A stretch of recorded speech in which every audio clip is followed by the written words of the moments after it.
au tato pisi ai Samoa i le fua o ke le fele wa poroka mai foi ya ue ai o vai tunga ai sia soro mai lunga e tangata ma fu anga ya lengo va kuore me vaenga le ele leile se i o tosi la sila le le ia i tangata le e ola le pengifiki ngai a o tala ia na te faia ia o tou ia malanga tu i Samoa ma ka o kia kele ke ora ule tatalo ia ua ne i maua se sila nei to inga tangata e fasia e se mea about just to sing CTV media, can we have his post on tosi sila mai Samoa ele post el tangata le fa tau sua i makau fa dili ai le fengar do vai fa mai sa o nga ole au nga la ora pengi fiki ya mai fa fola o fa komudia ai le fu a ko nga ma we os fa tatu vai me ale to inga tangata ai Samoa o le la fila finga yo le va o le la fingi e o la le benefit ele fa inga ruenga vai tatu ele fa inga ruenga ai sila le a tau ai tala e fai o le si foi vaenga pito i matanga o le nofo fa atau sua i le tatou sisinga fu ai Samoa fa me o fu a konga ma weus ele anga le loto mu lo me Samoa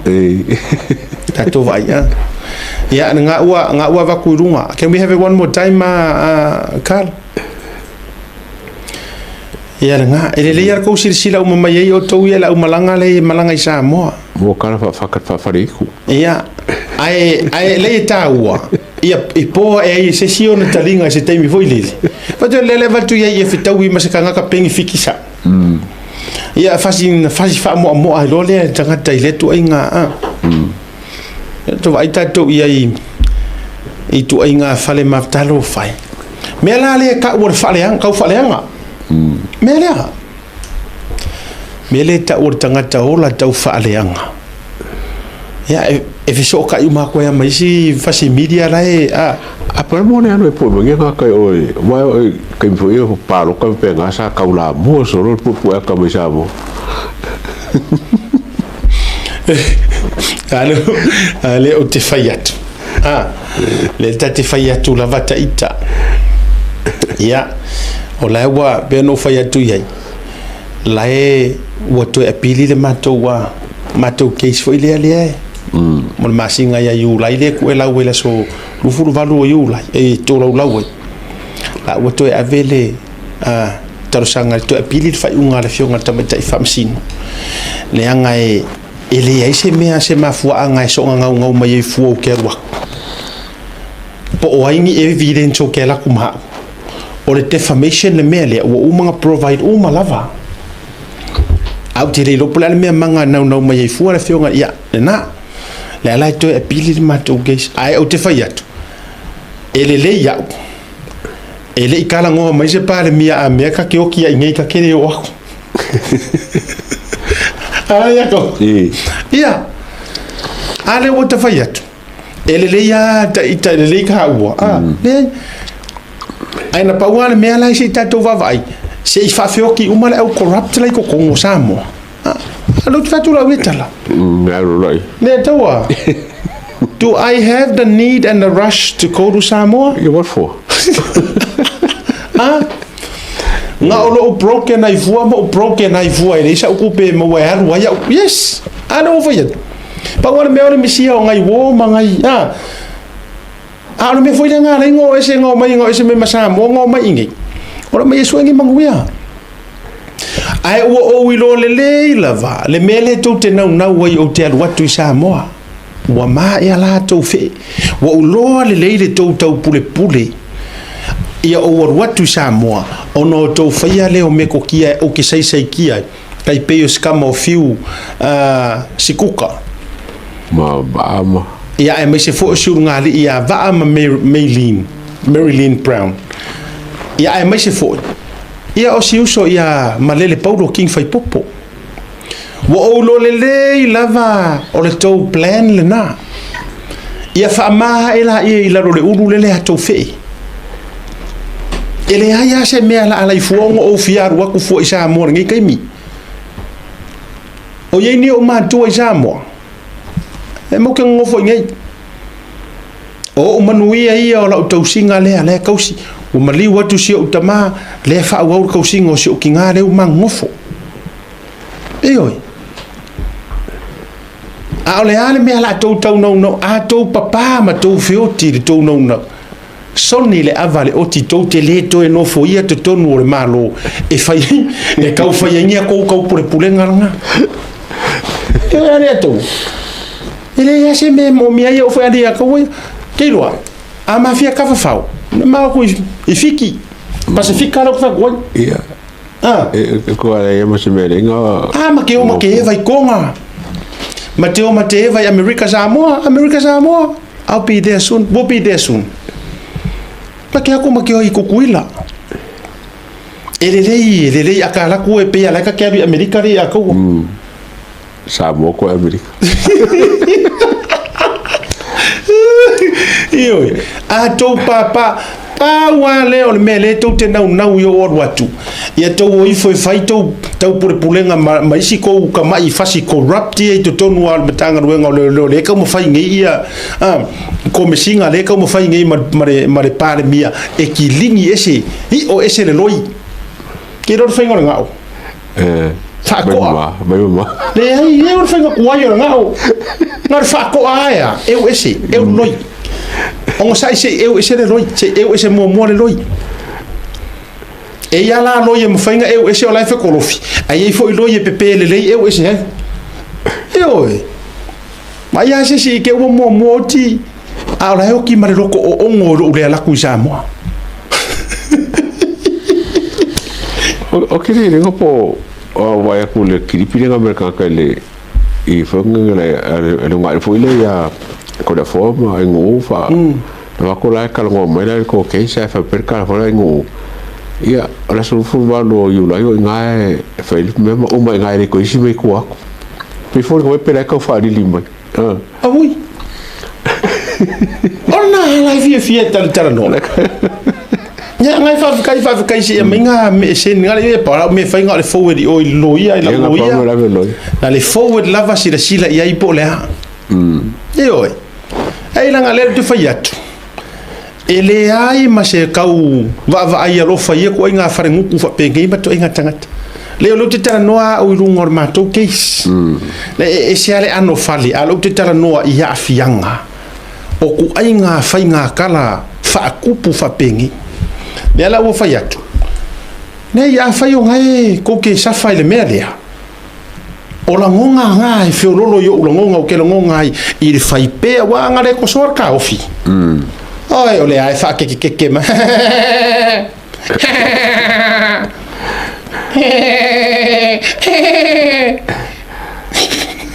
por me le ai o va kul pokala bare ko mai wa pela wa nga I lola el mele ka nga ye ya me mo pe folinga mai mo ka ko ka le pele e condition la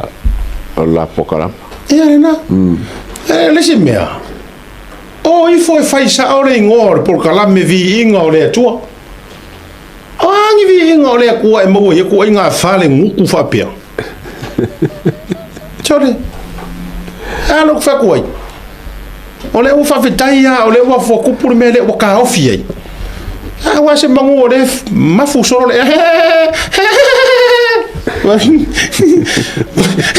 wa ka mi vai ka ko o akaya pese o ki voi le faso ere yo ore vai ere ai fo ni ko inga akaya e fa mai rolang kamera ro fa va aki le e o so mai ro fa va aki nga se mea ate matua foi la e o so mai ro fa va aki ole ai o mapure e o makua mapuare e ka mingi o le ko yengi or ko inga menga le tu o tele na ai paula ka ka ko vai gure pe o ka wasa mai masianga e ku le kausa I ko luare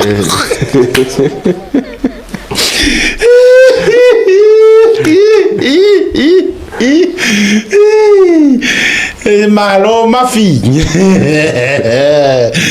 se o ka uvalea ke loe wa ka uvalea le ainga sa uru popo o ya o rua marimongi o le upo o le upo pa ur kinkiki ka uvalea ta uvalea uma e fai ka uvalea o fai fe au e ka uvalea kuma le ainga sa uru popo o ia sau o le upo o rimongi ko akuri mai fo ai si o kinga ka uvalea le ainga sa uru popo o vai ka kui e vai lana fatola utalai e te whaalongo pea i la upu le nei e te whaalongo pea and I'm sorry po fea ka ke fai ia e ke whaalongo pea lau kero whea o se roko ki ngā ia oe o te wha manatu atu pea i oe lau mea valea sa whai ka karango are si isu pū lau mea manea ha hai ua hiho ai ua hiho o se re ifo ua hiho ai hohi ngā ua ifo i se ukinga ka lo fai ta uvalea mātua i le tua i ngā tamaititi ta fio lai le tio fa medisia o le aka o medisia o ma fele lei fakasi me marka maro o mowaki fa kwai mowaki mai se não fa sa moanga o mo feta o mo feta o mo feta mo ka o fa o kama o ka kai mo o yo mo moet mai ma fele lei fakasi mai va ko fa mai rola wonga fa mai e vai ma kari fa marka maro o mowaki mai se kele foi le ngaso le ka valea le tapi piora ka mauru po ore alonga para indo mango fa etiava fa kasi la uri fa mai e anga ilo e Samoa o le kele o me Laia ko le fa le ore ri do me nga mai o mna vade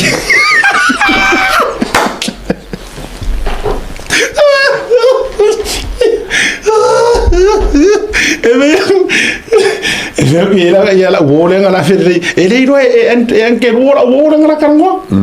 ia le la malanga ngo fa kasi me pongi from Samoa to Melbourne pe fa fonga mai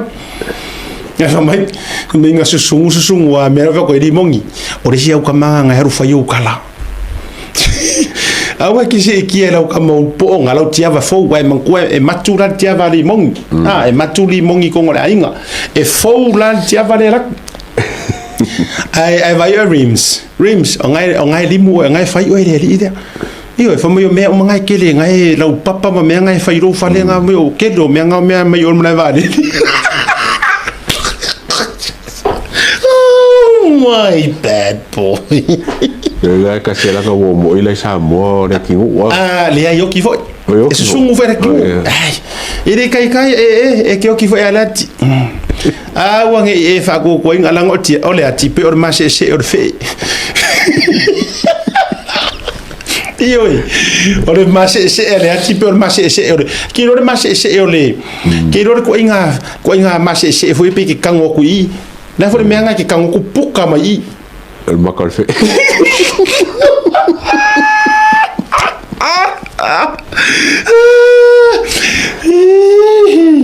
Oi ka fiola ka fe. Yele nga. Fa pe o do ke de o ka ua me ka ngami e kun kongi maria kwa ngai ka mai me ngai lingi mia iyo ko anga la ka vale o wa le los ka vale ma ka le ko anga la fa le ko anga la fa le ka vale Samoa ya le ati awanga anga e sasia e apidi I will never trust that guy they over the joy iyo Olare yanga re kama vogare pike kango ku paku e si piku a ka fa vai de ro rima ko me ko ai paku ai o vai dima o somu so di ki ro paru eroi ola fa ku sanga ka fa ku sa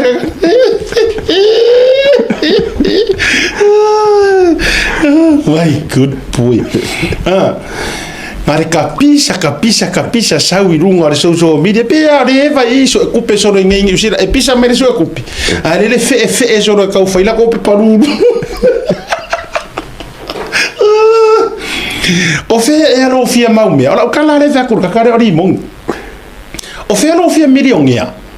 fe la $1 million man ala me kere foi fan de menga la me le avera kupe la me ale nga ko soli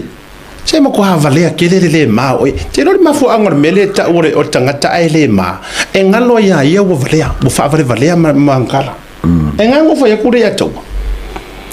fa mai e saufia mau mea mai claim that he has so much money many plenty ai o mai ngai o mai fele ru ai sau fa savari soro le rudu e oi fa savari soro su e ko e lo ke vai kure ka senso ro mai ko kangaka o karuanga ka o sa mo ka mo ko volme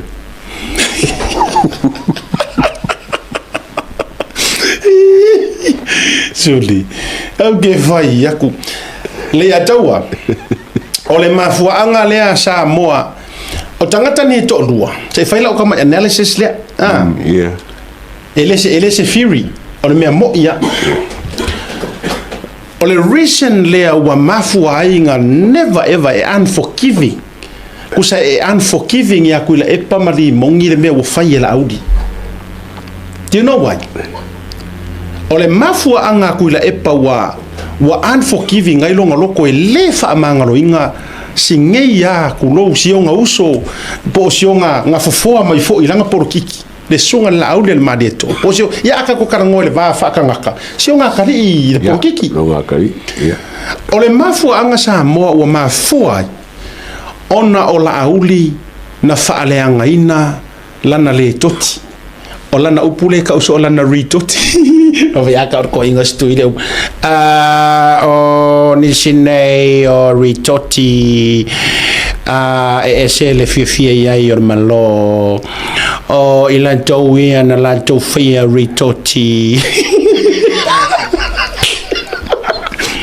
o le mea wa kupu o le mea wa kupu ua faaleanga a ko ai la audi langa ritoti ka ko upu fa mama fange yor vai asor ngana Samoa fa mole fai esa upu lunga e fa nga mai ile upu ritoti wana ku le pa nga upu le ya tawa ko foi mai la utala le te fai atu. That's why uma ku le e mavai ya nga kupulanga mavai ku ya kausanga e le mafai o fa manga ko inga aisea le angor ma fau nga ya ku la epa e oki kofi pale mia pe fa ma vai le kofi pale mia ai oki kofi ya or malo o longa ma fau nga olanga ultimate plan and dream is to retire as a prime minister, the eldest, longest, etc., serving PM of Samoa, and finally get to sit ilunga o le ngofoa o le ao mamalu o le malo. O le mafu anganga. Ae kami mai loa mareva or kamai kiki mai I or farsafunga I sava. Kulo wala auler mali toa on ortala ole fa ole fingor ia manga ia fingor ka ko story le ai alo mai lo mar pau or kama mai oi isasinga sawa ruin ako fa pela ko inga e saula audi e sawa ska mai ruin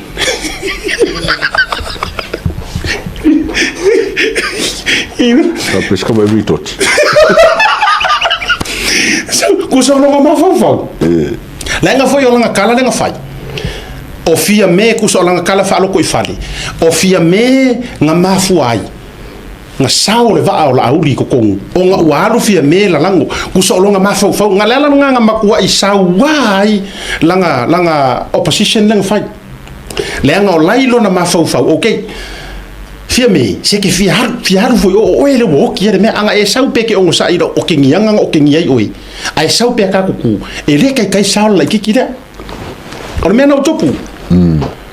ngo follow se sila le master plan le ka ko to ya ngo follow ka maloa ma kos le fei ka ngai e single out la ngai ka ya la audi ai kau fai ai kau fia le ya fia me na fire kamingi o to mo mai Samoa ona olona manatu a ko e foi mai fia me ya come back to me mama if mama may will come back to me love you mama papa will open his hand and welcome back mama. Ole plan nga. And also not only mama will come back to papa, but small. Ole ka mo re mori. Tot. Ole me nga kupu. Ai fai nga enga. O I le o ke fai aku pea, and I will always say this to you, and I say directly to you kula epa. Ua faafia ma faafia nga e fai ai lo fa mawalunga. E ke le ikari kongu ea ua fa ko ilalo o ele atua. Can somebody kipi kisi this and cut it and send it to him?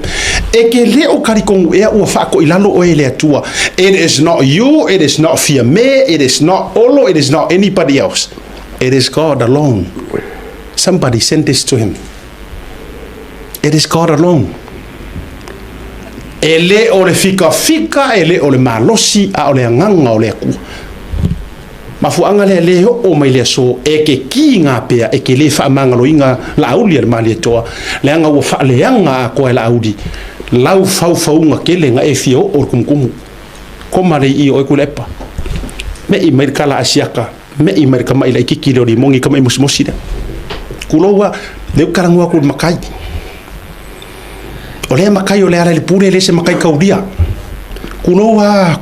piko I vaikele e le se makai whaavae o le akungu o Samoa e le aisonga e le ikaua songa kaua e le sa iri malo nothing. Nga o le ara ngā upua wha Samoa lele o no wala I le pule o le kaukua paua ngā. So o ko inga makai e le kaudia. Tara ngā ke whakuai e le kaudia foi oi kongor pare mengi. E le hei foi se aloa ia o e ma whaarorongia. Le anga e le o e se makai whaavae o Samoa o oe o le mole savidi o le ea. Ai koe foi mai le anga I le o iri mafu angola ukala le ukwhakua ia ke oe. Le au kei roa le ke sau ia ke au. Bring it on. Bring it on. E la ka. Ioi. O oi. O le mafu anga le ke unforgiving ai foi ala audi. O le mafu anga le ataua. Le anga nga koi kiki o ronga mafau. E au le mingiska o le lua afe lua kasi. Nga fo ole sika nga kale anga o loanga nga kami kua nga kami solo. E fia e lo fo eska mo kupa Rico. Kasi le ka nga ka ma kwale anga o le loko yang ia kami o mingiska Rico. Ai associate mingiska. Kile ko fia ke pa mele nga awanga ingalo o le officer nga fai ko por kalamea limongi o le officer nga fai ko por kalamea la kama lele lenga makua expose ko ai ruma le milion ya palangi foi lele pa ko pa Rico awanga ingalo kanga ku o me nga fai mai pea eo fai me ase ia kumu e kumu lo ala ukulanga de kai kumu e kumu lo lunga ya kia vai lo Samoa il kanga karenga ukua mai me ia ku ole mele le I kai le lila le anga yai longa mafau e ko e pale mai lo le HPP le lua firo kasi o nga fako asongi lo le se mingiska la ngala a oki mala pere fia mingiska e le vale kula pa ngame le le vale ele o se vale kula pa ulo esa we ai kusor ma ai sa le ia wala ngai ro ku ngal fa nga kusor fa nga ngal fa nga ku le pa dimong pe fa nga ngai wodi io ka mai ki nga sen di virne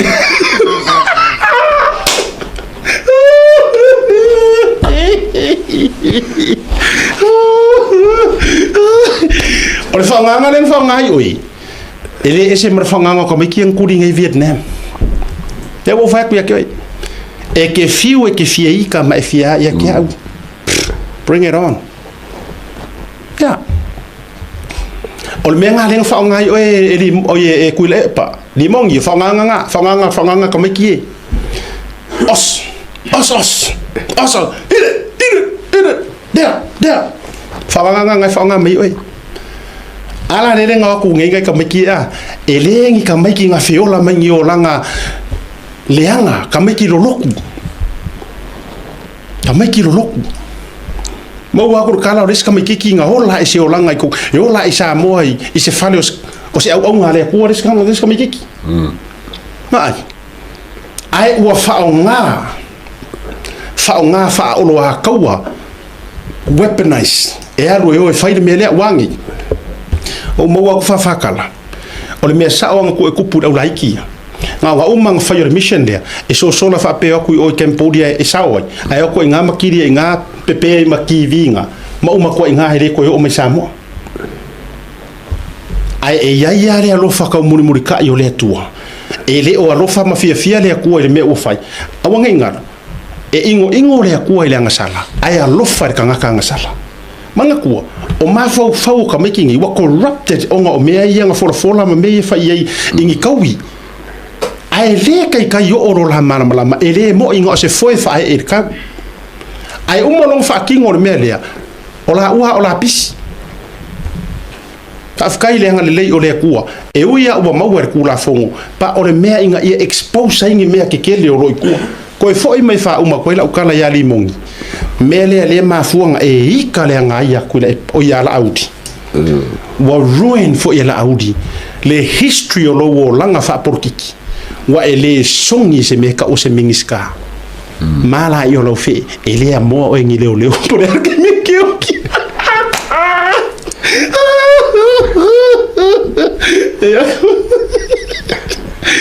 kasi male o lo fe por ale uminga e pa war mianga al fu ai va ko e fu fiero pusa peoki ai mala o fe e amo ko e si le amo mo mua đầu bọ em mua đầu bọ nó mua é só vai fogo aí o filho mà o nele ah so ne mo qua pa ding ya o filho so ye wa na o filho ya o filho qua tau ile lo ele fa ko la kala pero that's why ola o fongo ko e o kanga kalia pouco de água.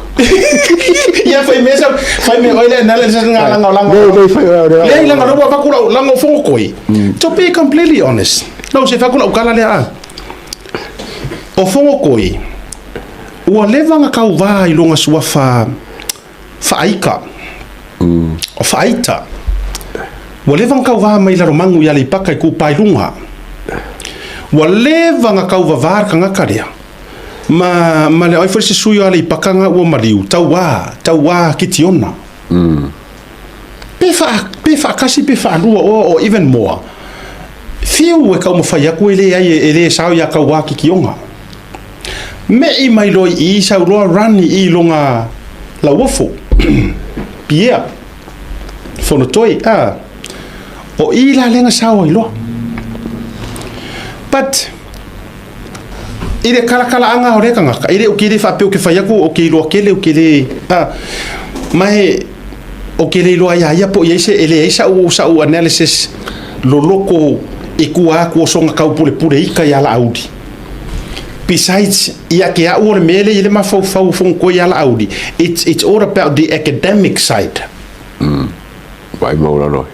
yes I think that's the reason ko sa e kilo fo ile kulanga fa academic ele kalia inga ia longa submit malonga fa longo masonga usikai masonga muri kai masonga lango ise kangaka enga ke lo fa pe ele o ko enga level education ne menga yai who cares so ya ke Laia ya la nai taule okay le o mo ke le ise reason I ku alo loko ele anga ile loko fon ko ya la audi besides wa olanga meale o le la o le vale o le kau fa ri pe o le lua la le ya ku le e pa mari mongi o le ma kila reason ya ona le to malo mai ke le fi pe ga de mo avo le va o solo accord for people le ya tau ana mai la cases ka su e Samoa mo levanga TKO nga foi lo au firi a como nga ru mai lo maro ko foi kai lo que lo ngala vai mo pisa la ke lo le sao ai o de bitterness ma le jealousy e foi ngale lango yes se ka lai lo fa yeah he's right but I don't like the guy e mo waingi a mi o kongu ngamea E mo ngia me ko if you don't like the guy, say don't hate the let me, don't hate the player, hate the game. Nga. Awai ke ika don't hate the messenger. But hate the message if the message is true. Oh, sorry about it. Okay, notice it. Oh, come on, mate. Don't hate the messenger. All right? But if you think the message is right, then humble yourself. Humble yourself and say, God, I am sorry. Sa ora fafingi.